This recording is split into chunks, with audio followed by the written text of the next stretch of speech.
Alright, going to give a walkthrough on the house jacking project. Everything should be, the temporary structure should be put in place now, so we can begin to take out the outside wall and replace the bad lumber. Here is the external part of the house. You can see the scaffolding. That section of fiberboard in the middle there is where the chimney used to be. So that was torn down this summer. The scaffolding was built for the teardown project, and the scaffolding has been left up so that I can start to remove parts of the stucco to replace the bad lumber because of the water damage. Alright, let's go, and I'll walk you through the screw jacks and the jacking of the house and where we stand from there. There's the sawdust and the table that's been where we've been doing all the cribbage cutting or the cribbing cutting and various tube lumber. This is the garage right now. It's a collection of motorcycles and construction equipment and storage. Screw jacks. There are the screw jacks that were welded together and fabricated this summer. So we're actually not using many of them. I made like 22 and I'm currently employing 6. So we've got a few, but you never know what happens.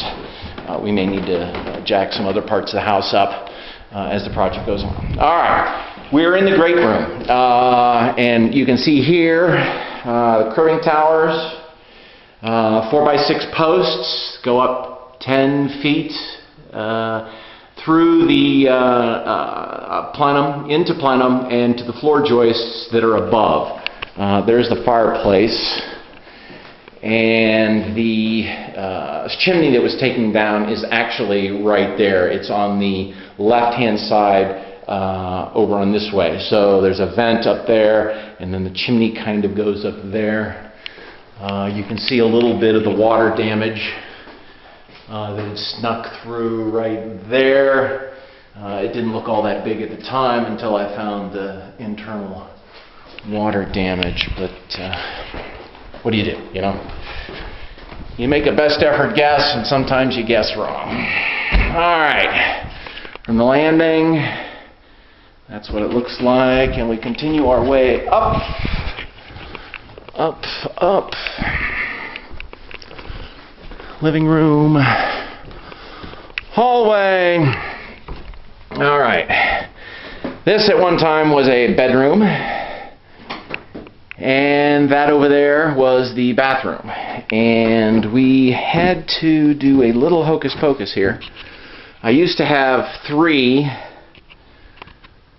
1 beam 12 feet and 3 cribbing towers with supports, but there's 1, there's 2, there's 3, and there's 4.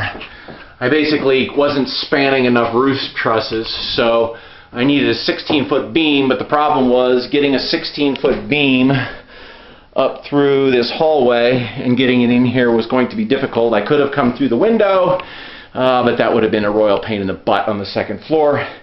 So I decided to go with 4 posts, 2 posts on each beam. There's 1 post, there's another post, there's an 8-foot beam.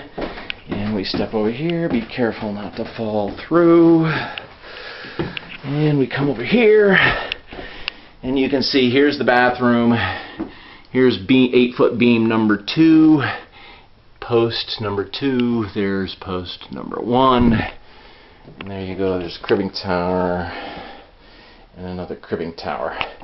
Currently, right now, everything is under tension. I did plumb and make sure everything was level and taut. It's been shimmed. It's under tension at the moment. Tomorrow we'll obviously clean since we'll start the outside work. And hopefully, if the weather's good, if the weather cooperates.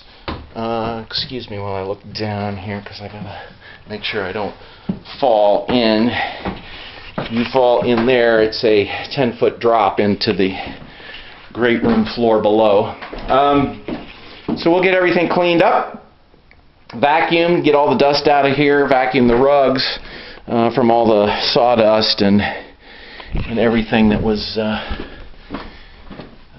hauled up here from the back and forth, up and down, up and down, up and down, up and down of construction and measuring and everything else.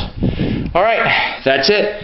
That's a quickie tour of the completion, I hope. Obviously, when we start putting things under tension, we may need to adjust some jacking or put in some additional supports, but that's okay. We got to start a project. I do have 4x4 posts here in case I've got to do some additional supports from the great room below, and then all the other stuff was manufactured out of 2x4 screwed together.